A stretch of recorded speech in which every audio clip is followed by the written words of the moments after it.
We are right now doing the chapter respiration and circulation, right? And we have already completed the respiration part of the chapter. So now we are going to start with the second part, which is based on circulation. Okay. So we are not going to start with the proper circulatory system, what is a four-chambered heart. That we will be doing in subsequent lectures. But today we are going to basically start off with the introduction part. Okay. So in circulation, the first part that we are going to study is basically called as transportation in living organisms. Okay. And what is transportation? So what I'm going to do is, over here, I'm just going to write down the word. So let me rub this off. Okay.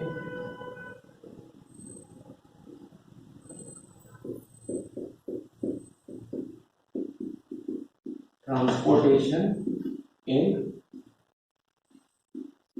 organisms. Okay, so this is the first part which we will be studying under the circulatory system. So what is transportation? So transportation is basically transport of materials from the organism to the environment, or transport of materials inside the organism, or transport of materials from the environment to the organism. Correct? For example, if we take into account the oxygen and the nutrients, so the oxygen and the nutrients are coming from the environment into the organism, right? What is happening is this oxygen and nutrients, they are used in many metabolic pathways. So in digestion, the nutrients are used. In the respiratory system, the oxygen is used. And what happens is, you know that both of them are together then used up to form the ATP. So in metabolism, all these nutrients and gases are used up from the environment. And what happens is useful products are produced, and some other products which are waste products are also formed. So these waste products are again released into the environment. Correct? So this transport of materials, how is it taking place? So basically the transport of materials can take place in three main ways. Okay. So I'm going to write down the three ways in which the transportation of materials or solutes takes place in organisms. So the first method is intercellular transport. Okay, I will explain what is the meaning of this word. The second method is called as intracellular. Please remember there is a difference in both these words. Here there is an E, okay, and here there is an A. So this is intercellular, this is intracellular. And the third way of transportation is called as extracellular transportation. Okay, so these are basically the three ways in which transportation can occur in living organisms. Now, what is the meaning of intercellular? Intercellular means transport or exchange of materials which is occurring between two or more cells. For example, if I draw two cells over here, correct? These two cells which are in close proximity, that means they are very close to each other. Just imagine that both these cells belong to the same tissue. So they are present very close to each other, and this is the intercellular space in between them. Now suppose if this cell wants to send some material over here, or this cell wants to send some material over here, then the transportation of materials is called as intercellular transport. Is this clear? So when the exchange of materials is occurring between cells, it is called as inter. Remember the E. Okay. What is intracellular? Intracellular means if this is one single cell, then the transport of materials is occurring inside the cell only. It is not transporting the materials with any other cell. So for example, this material is present over here, this is the material, then it is transported over here, then it is transported over here, then it is transported. So this transportation is occurring inside a single cell, and this is called as intracellular transport. So whenever you hear these terms intercellular and intracellular, please remember in intercellular what the term means is between two or more cells, and when I say intracellular, that means inside a single cell. Is this clear? So here the material will be transported inside the same cell. It is not going to be transported outside or something like that. Extracellular means that if this is the cell, then the transport is not occurring inside the cell, or it is not occurring between two cells. The transport is occurring outside. Please remember, intra means inside, extra means outside. So if this is the material and this material moves from here to here, then this material is moving outside the cell, so it is called extracellular transport. Is this point clear? Okay, so these are the three modes of transportation: intercellular transportation, intracellular transportation, and extracellular transportation. Now let us study the examples which are given in your state board textbook. Okay, so I will just rub these diagrams off. So I hope all these three words are clear. Now under intercellular, the examples are passive transport, okay, and then there is active transport. Now, what is the meaning of passive transport? What is the meaning of active transport? So, for all those who don't know, I have my own channel, okay, and on that channel, I have basically made a video on active transport versus passive transport versus osmosis. So, if you haven't seen that video, please see that video, so it will become very easy to understand. Anyway, I'll explain what are these two types. So, if I want to explain what is passive transport, let me draw a diagram over here, correct? So, just imagine. I'll do one thing, I will rub this intracellular off so that I have more space. Okay, now just imagine there is a big container over here, correct? And in between the container is a semi-permeable membrane. A semi-permeable membrane is any substance which will allow only a few things to pass through. Okay, so it is semi-permeable. And I am adding water on both the sides.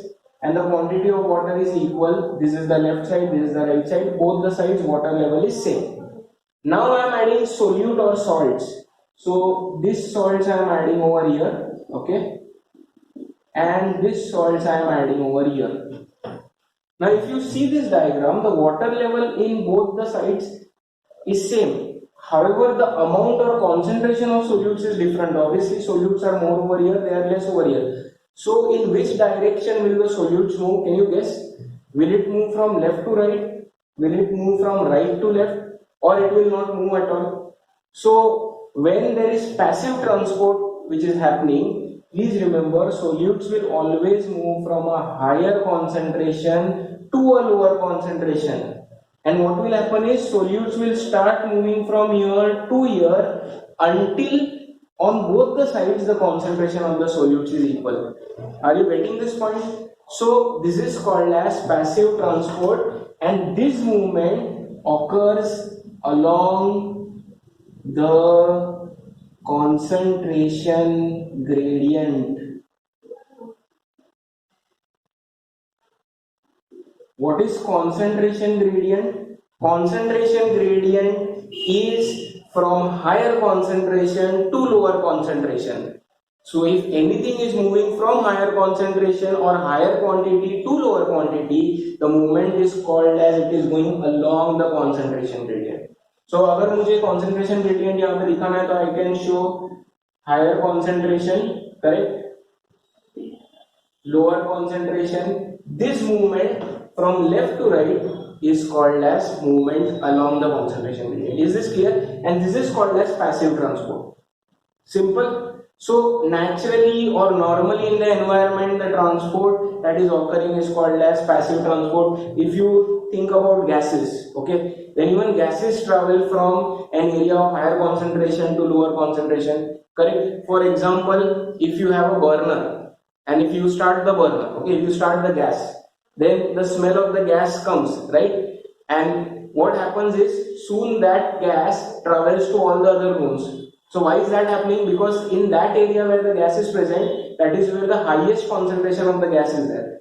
And then it flows from higher to lower concentration till all the rooms will have the same concentration of gas. Is this clear? Okay, so that is called as passive transport. I hope this is clear. So that is it. Now coming to the second part, which is called as active transport. What is active transport? Active transport is exactly the opposite of passive transport. Now suppose this same diagram, if I want to change the direction of the movement of the solutes, so again the same thing, higher concentration of solutes over here, lower concentration of solutes over here. But now if I want to move this solutes from here to here, then can I do that? Yes, I can do that, but I have to provide energy to these solutes. So if I provide energy, then I can forcefully push this solutes from here to here, and this movement is called as active transport. See, it is called as active because energy is used. For moving this solutes from here to here, you need to provide energy. So in the body, whenever there is active transport happening, you require energy to push this from here to here. Okay, and that is why it is called as active. Passive transport doesn't require any energy, it is occurring naturally. So that is why it is called passive. Is this clear? This movement is called as against the concentration gradient, because against मतलब उसके खिलाफ जा रहा है. In active transport, the movement is not from high to low, it is from low to high, and your concentration gradient is going this way. So this is against, opposite. So this movement is called as against the concentration gradient, and that is your active transport. Is this clear? So guys, if you have not watched that video, please watch that video. It is on my personal channel, okay, and it will actually clarify these concepts very well. Okay, so that is your intercellular transport. So when those two cells are present, then they will transport the substances either by passive transport or by active transport. Okay, so again, if I show the two cells, this is one cell, this is another cell. Suppose if the cells want to exchange calcium ions, then calcium ions are present over here, calcium ions are also present over here. On the left side, the concentration of calcium ions is more, so by diffusion it will go over here. Suppose if there are sodium ions over here and there are sodium ions over here, the concentration of sodium ions is higher over here and lower over here, but still if I want to send sodium ions from here to here, how will I do it? By active transport. Is this clear? So this is called as intercellular transport. I hope this is clear. Okay, so we have completed this one. Next part in transportation is called as intracellular transport. Intra means inside, please remember. Many people get confused between these words. So inter means between two cells, intra means inside the same cell. So intracellular. Now in intracellular transport, the example given in your book is called as cyclosis. Okay, I will give you another name for this, please remember it. Cyclosis is also called as cytoplasmic streaming. Please remember this. Okay, especially all those students who are going to give NEET exam or CET exam, cyclosis is also called as cytoplasmic streaming. Now what is the meaning of cyclosis? See, cyclosis is basically the movement of the cytoplasm which is occurring inside the cell. So once again, if I want to show this example, okay, so I will just do one thing, I will draw over here. So if this is your cell, correct, and just imagine this is your nuclear membrane, correct, this is the nucleolus, this is the nucleoplasm, this is say mitochondria, okay, these are the endoplasmic reticulum, centrosome. So all these different organisms are present, and they are present inside what? They are present inside the cytoplasm. Now what happens is, suppose if this cell, it ingests a food material, it eats a food material. Suppose this is the food material, okay, it goes inside, it is taken by the cell. Now inside the cell, suppose if this food material is present over here, so this is the food material, and now if you want to digest the food material, you will require what? You will require lysosomes. So just imagine this is the lysosome. So now how will this food material travel from here to here? So what happens is this cytoplasm which is present, it is actually moving continuously. Okay, it is moving in a circular manner, and this cytoplasm, because it is continuously moving, all the organelles and all the substances present inside the cell membrane, they are also moving, and because of that, what happens is this can then finally go over here. So because of cyclosis or cytoplasmic streaming, what is happening is inside the cell, the cytoplasm is mixing all the different things which are needed. Okay, and because of that, the components of the cytoplasm, they remain balanced. ऐसे नहीं होगा कि एक जगह पे cytoplasm में बहुत सारी चीजें हैं, दूसरे साइड पे कुछ नहीं है. वो बैलेंस मेंटेन कौन कर रहा है? साइक्लोसिस या cytoplasmic streaming. Since this movement is happening inside the cell, it is called intracellular. Okay, so in intracellular movement, cyclosis is helping in transportation of materials inside the cell. Cell के बाहर कुछ नहीं जा रहा है. Is this clear? So this is the second example of transportation, which is called as intracellular transportation. Okay.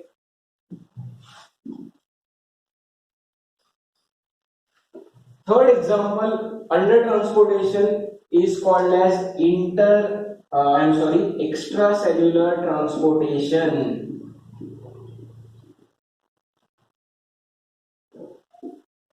See, intra means inside, extra means outside. So here the transportation is going to occur outside the cells, and mostly this type of transportation occurs in worms. Okay, so you might have heard of platyhelminthes, you might have heard of roundworms. Okay, so nematoda, roundworms, ascarids. Platyhelminthes are the flatworms. For example, liver fluke, planaria. Okay, tapeworm. So extracellular transportation is seen in them. The first that we are going to study, first example, is basically called as parenchymal circulation.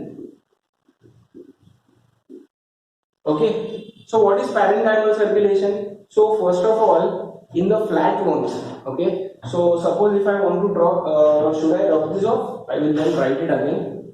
Okay, so now just imagine that this is the body of a flatworm, any flatworm. Okay, tapeworm for example.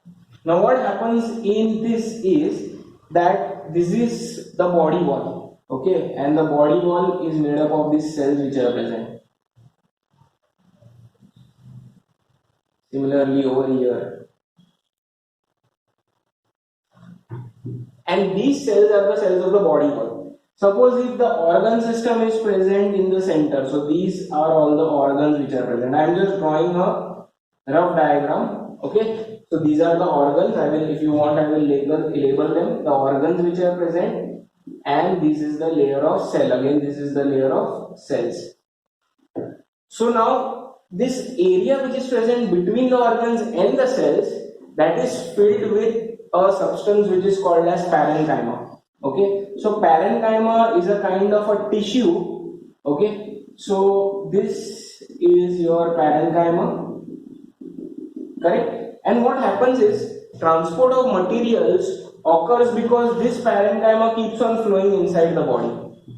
Is this clear? So now the movement is not occurring in these cells. These cells are not transporting materials among themselves, or the movement is not happening inside the cells, but the movement is happening over here, which is outside the cells.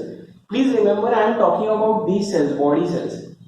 So that is why parenchymal circulation is a circulation in which the parenchyma will basically transfer all the materials inside the body of the flatworms.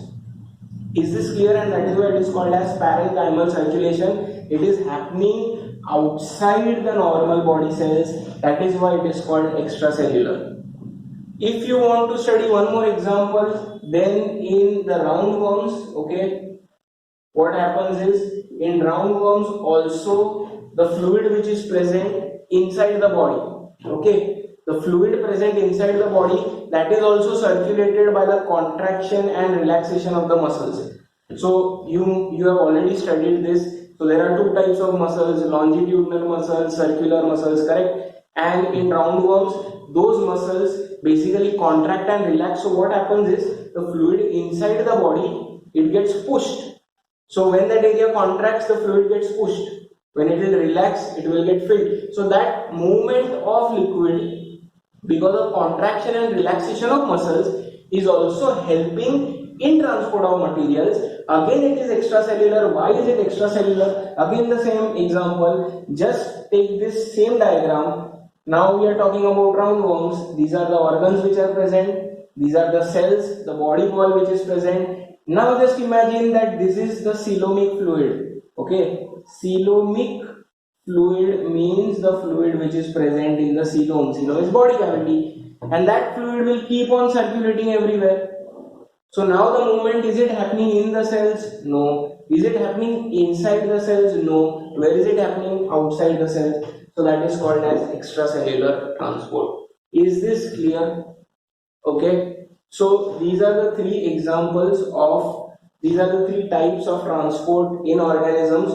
Okay. So the first was intercellular, under which we studied active transport and passive transport. Then the second one was intracellular transport, under which we studied cyclosis, okay, also called as cytoplasmic streaming. And the third is extracellular, where we studied parenchymal circulation in platyhelminthes and movement of the coelomic fluid because of muscles in roundworms. Is this clear? Okay. So in many ways this circulation happens.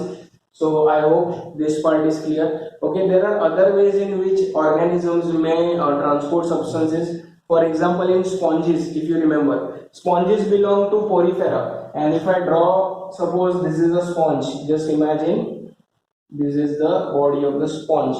This is the bottom or the floor where it is attached. It is called substratum. And the body of the sponge, if you remember, it has got small openings which are called ostia.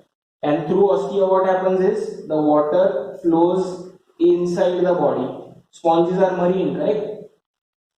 And what happens is this water basically goes inside this cavity which is called spongiocele, if you remember that. And finally it goes out through this opening which is called as osculum. So this is your osculum, this is ostia. And what is happening is that water is basically going inside the body and it is mixing all the things which is present inside the body. So that is again transportation. Okay, so there are many different ways in which transportation can occur inside the body. The three most common ways are inter, intra and extracellular. Is this clear? So with that, friends, we have completed this part of transportation in living organisms. Okay, now let us start with the next topic, which is circulation.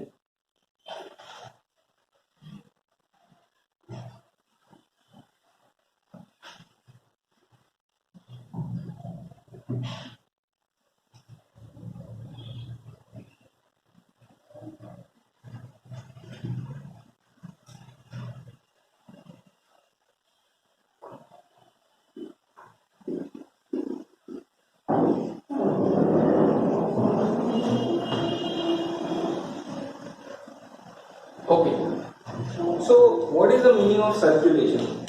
So circulation is basically transporting of materials, but with the help of a circulatory fluid. Okay, and this circulatory fluid is also called as blood. Now please remember, a proper circulatory system or a circulatory system is present in all the organisms which are above phylum Annelida. Okay, so after phylum Annelida, all the higher phylums and all the chordates, these organisms show your circulatory system. Okay, obviously as the organisms get more developed, if we are talking about vertebrates like mammals, pisces, amphibians, reptiles, then in that case the circulatory system is very well developed. It is maximum developed in mammals and apes. Okay, so as the organisms become more complex, the circulatory system will become more developed. Correct? So in circulatory system, there is a liquid which is called as blood, and there is another liquid which is called as lymph. Okay, LYMPH. So I am going to talk about that. So now under circulation, we have to study two types of blood vascular systems. Okay, blood vascular system is nothing but your circulatory system. It is just another way of writing circulatory system. So blood vascular system. So there are basically two main types of circulatory system or blood vascular systems. The first one is the open type. It is called as open circulatory system, and the second type is called as the closed circulatory system. Again, friends, I have already made a video on this topic. I have uploaded it on my channel, so please do watch that video. Okay, in that video I am actually going into much more detail, but that much is not given in your textbook. So anyway, let us start. What is open circulatory system? What is closed circulatory system? First of all, in open circulatory system, there is a heart which is present. Okay, I will give you the idea first, then I will write on the board. So take the example of cockroaches. Okay, it is present in arthropods, it is present in some of the molluscans. So there is a heart which is present. The heart basically pumps the blood, and what happens is the blood flows freely inside the body. So the body has a cavity. Okay, everybody knows the body cavity is called as coelom, and inside this coelom the blood will flow freely. Okay, and what will happen is all the different organs, tissues which are present inside the body, they will be surrounded by blood. So you can say that they are bathing in blood because they are being surrounded by blood on all sides, and the exchange of materials can take place between the blood and the cells. So it is called as open circulatory system because the blood is not flowing in a closed circuit. If you see our body, in our body the blood is flowing through a closed circuit. Heart, arteries, capillaries, veins, back to the heart. The blood is only flowing in that closed circuit. But here, the blood is flowing freely in the body. The heart is pumping, it is releasing the blood, and all that blood is flowing freely inside the body. Is this clear? So that is why it is called as the open circulatory system. So if I suppose want to show that with the help of a diagram, then I can draw a heart over here. Okay, this heart will basically release the blood. Okay, and just imagine that this is the body of the organism. Then this heart is releasing the blood, and this blood is present throughout the body because it is freely flowing inside the body. So there is no particular area where the blood will be restricted. It will flow freely inside the body. So the entire body will be covered or it will be filled with blood. Okay, there may be many different organs which are present, and all these organs, suppose if this is one organ, this is another organ, this is another organ. So all these organs will be surrounded by blood, and the exchange of materials will take place between the blood and the organs. Is this clear? So this is called as open circulatory system. Now what will happen is the heart is also being surrounded by blood. So the blood, some of it will again automatically enter the heart. Heart will again pump, again it will. So the heart is not doing a very important function over here. It is just pumping, and the pumping force is also very less compared to the heart pumping force in the closed circulatory system. Okay, so you can say that the pressure under which blood flows in the open circulatory system is very less. Okay, so very less blood pressure. Please remember this, because finally you just want to release the blood inside the body, so you don't need the heart to pump with force. Is this clear? So basically this is called as the open circulatory system. Another thing is, in animals having open circulatory system, normally we don't use this term blood. The term which is used is called as hemolymph. Okay, so when we are talking about a cockroach, we will not say that blood of cockroach is present. We will say that hemolymph. Now why is it called as hemolymph? Okay, see, hemo is anything related to blood. Hematology is study of blood. Lymph means what? Now if suppose this is a tissue, okay, and the tissue is made up of the different cells, all these cells are present in the tissue, then you can see there is space between the cells. Okay, I am talking about the tissue over here, any tissue. This intercellular space, correct? This space is called as intercellular space, which I am marking as dotted lines. This intercellular space is filled with a liquid which is called as lymph. Okay. So what happens is, in open circulatory system, all these organs will be present. Obviously, organs are made up of tissues, tissues are made up of cells. So the blood is directly coming in contact with this interstitial fluid or the lymph. That is why the blood is called hemolymph. Again, I have explained all this in my video which I have uploaded on my channel. The video's name is called Open Circulatory System versus Closed Circulatory System. Do watch it. Your concepts will become clear. Okay, so that is why we don't use the word blood, we use hemolymph, because the blood and the lymph, they actually mix with each other. So that is called hemolymph. Is this clear? Okay, this space inside the body where the blood gets filled, that space is called as, can you guess? It is getting filled with blood, so the space is called as hemocoel. Coelom is the cavity or the space. It is getting filled with blood, so it is called hemocoel. So this entire cavity which gets filled with blood is called hemocoel. Is this clear? One more point to remember. Now in the open circulatory system, the red blood cells do not have hemoglobin. Okay, hemoglobin is a respiratory pigment, but these blood cells or these cells of the hemolymph, they do not carry any respiratory pigment. So in open circulatory system, oxygen is not carried by hemolymph or blood. Please remember. In closed circulatory system, oxygen is carried by red blood cells, but over here there is no pigment, there is no respiratory pigment which is present. Respiratory pigment means hemoglobin. So if there is no respiratory pigment present in the blood over here, then will oxygen be able to attach to it? No. So the circulatory system over here is not helping in transport of oxygen. It is only helping in transport of the nutrients in the body. Please remember this. Is this clear? So this is your open circulatory system. Okay. So let me rub this off.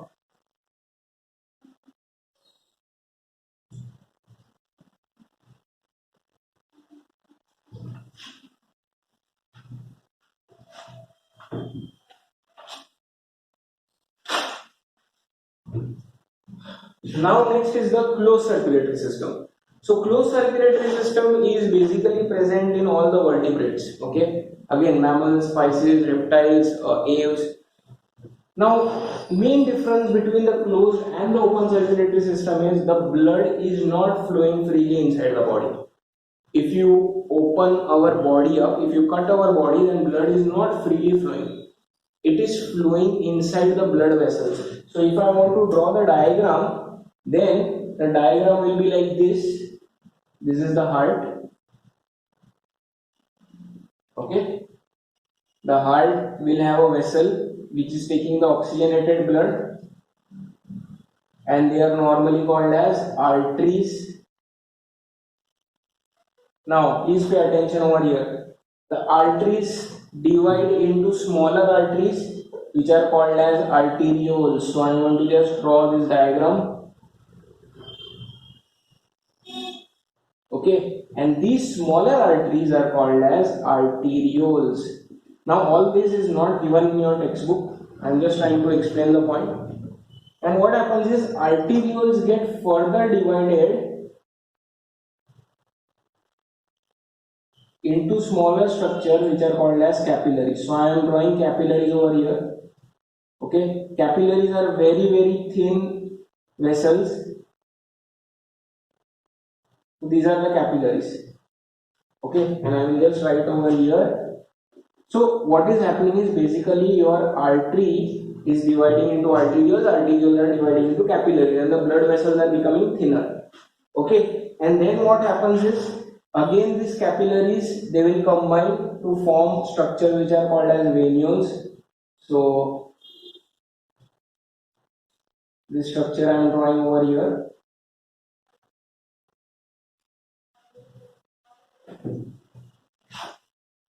Okay.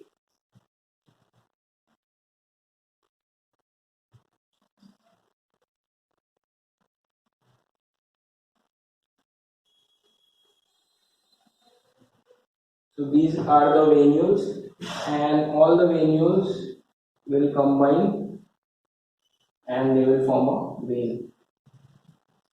Okay, so I will write down the structures. These are arterioles, these are called as venules, and this is the vein, and vein carries the deoxygenated blood back to the heart. So what is happening is, this entire blood is basically flowing in a closed system. Okay, and if you want, I will draw this. Suppose this is the body of the organism. Then the blood is not flowing freely in the body, the blood is only flowing in this closed circuit. Okay, so now how will the blood be able to transport nutrients? Suppose if I am drawing cells over here, okay, or these are the cells which are present. Just imagine these are the body cells which I have drawn over here. So how will the cells get nutrients? Now over here the principle of diffusion will take place. So what happens is, the blood is flowing through the arteries, to the arterioles, to the capillaries. Now the walls of the capillaries are very very thin. Okay, they are made up of single layer of cells, squamous epithelium or endothelium, and because of that what happens is, these capillaries, they can exchange materials. The wall of the capillaries is semi-permeable. Okay, just take for example this thing. This is a tissue. Okay, I am drawing all these cells in a tissue, and this is the lymph which is present, or the liquid which is present in the intercellular space. And just imagine that a capillary is passing through. This is the capillary, and the blood is passing like this. Now what happens is, this blood will diffuse out all the important things like oxygen, nutrients outside, and those nutrients will directly pass into this lymph or the interstitial fluid. Similarly, whatever wastes the cell have, for example carbon dioxide or whatever nitrogenous waste, they will diffuse from the cell to the lymph, and they will go back into the capillary. So the blood is not actually mixing with the cells, only the materials will need to be exchanged and diffusing inside and outside. In open circulatory system, the lymph was mixing with the blood. Please remember, that is why we call it hemolymph. Over here, the lymph and the blood are not mixing with each other. Okay, the blood is flowing through the blood vessel, the lymph is present over here, but because of diffusion, the exchange of materials is taking place. So the blood is not coming in contact with the body cells. This is very very important to remember. So through diffusion, the capillaries and the cells, they exchange materials via the lymph. Okay, the lymph, this is the lymph. Okay, the lymph is this liquid. The lymph can also be called as interstitial fluid. See, there are many different names. This space which is present is called as interstitial space between the cells in the tissue, and the fluid which is present over there is called as interstitial fluid, or it is also called as lymph. Is this clear? Okay, so that is how exchange of materials will take place. Obviously the blood which is flowing from here, that will be having all the waste material, and carbon dioxide, deoxygenated blood will be taken by wind to the heart back, and this circulation will continue to happen. This is called as closed circulation. Now, since the blood is flowing through vessels, the blood pressure is more over here, the heart also pumps with more force, so the blood pressure compared to the open circulatory system, it is much higher in the closed circulatory system. Second thing, blood respiratory pigments are present, hemoglobin is present, it carries oxygen. So one of the main functions of the blood in a closed circulatory system is to carry oxygen. Also nutrients are carried, but oxygen is also carried. Is this clear? Okay, so with that we have completed the open and closed circulatory system. The last part for this chapter, let us just differentiate between these two systems. So I will make a table. Okay,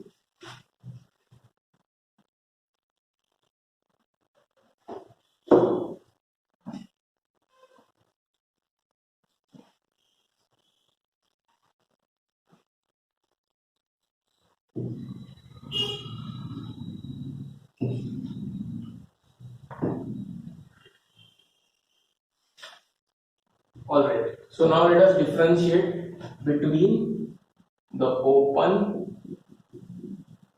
circulatory system or the blood vascular system and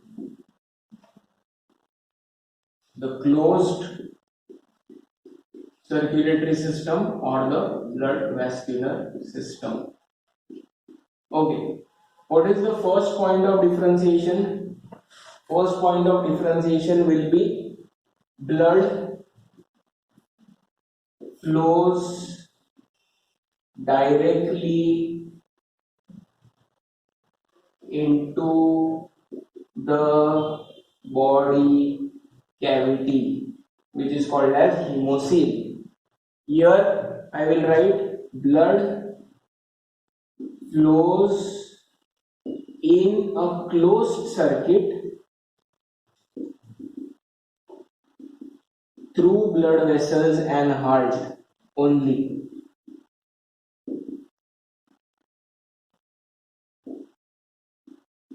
Is this clear? Second point will be blood pressure is less, blood pressure is more.